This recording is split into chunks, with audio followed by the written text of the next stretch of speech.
Инициативата е на политичарите и на политичарите от сите партии. Това е много интересно. Ние в нашата работа работиме с сите партии в Общинскиот совет на София. Но методът, начинът на работа го измислихме ние, кои никога, аз и друга група люди, кои никога не сме работили во община или во публична институция до сега. Моят и другите люди опит, изкуство е най-вече во работа на терен. Во последните 5 години во София се строят доста големи згради, неколку облакодери. Те са мали, балкански облакодери.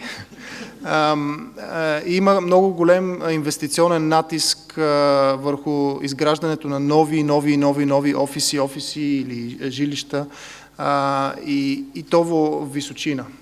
И работата по визия за София направи така дека Народното събрание, парламентът, реши да лимитира височината на сградите во цела София и да каже дека иднината на София и каде сгради да има се решава во визията и во ГУП кој ќе се направи после визията. Сега има ГУП во София, но визията ќе биде основа за изменението на този ГУП.